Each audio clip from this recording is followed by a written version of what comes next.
প্রধানমন্ত্রী, BNP chairperson, ৬০ দলীয় এবং ২০ দলীয় জোটের নেত্রী বেগম খালেদা জিয়া তিনি গুরুতর অসুস্থ অবস্থায় আছেন। এবারকার এর আগেও তিনি এসেছেন বহুবার, কিন্তু এবারকার মতো এত সংকটজনক পরিস্থিতি এর আগে তৈরি হয়নি। আমি ধৈর্য ধরছিলাম, দোয়া করছিলাম বাহির থেকে, এবং ধারণা ছিল যে এখানে এসে ডিস্টার্ব না করি।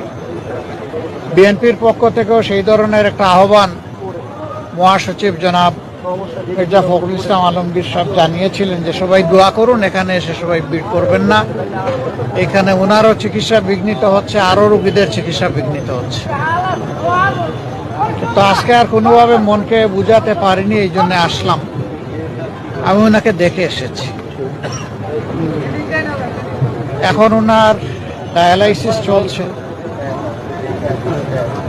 এবং তিনি আসলে ডিপ সিডেশনেই আছেন। সারা দুনিয়ার মানুষের সাথে আমরাও দোয়া করি আল্লাহ তাআলা ওনাকে সুস্থতার নিয়ামত দান করুন। আমিন। তিনি সুস্থ হয়ে আবার ফিরে আসেন এবং জাতির খেদমতে বাকি জিন্দগিটা উনি যাতে কাটাতে পারেন সেই দোয়া করে। সুস্থতাও আল্লাহর নিয়ামত, অসুস্থতাও আল্লাহর নিয়ামত। এই ক্ষেত্রে তার আপনজন যারা আছেন, বিশেষ করে তার পরিবারের সম্মানিত সদস্যবৃন্দ, তাদের জন্য এই পরিস্থিতিতে ধৈর্য ধারণ করা বড় কঠিন।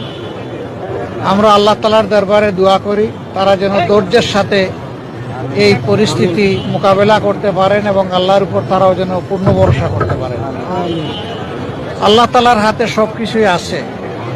আল্লাহ তাআলা জীবিতকে ধরে নিয়ে যেতে পারেন, আবার মরার মধ্যেও জান দিতে পারেন।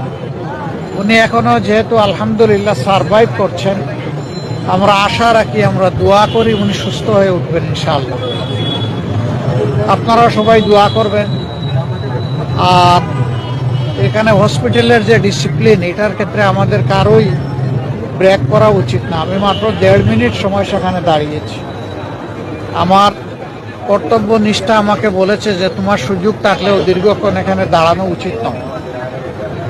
আমি দু চোখে একটু দেখে আসতে পেরেছি, এটা আমার সান্ত্বনা।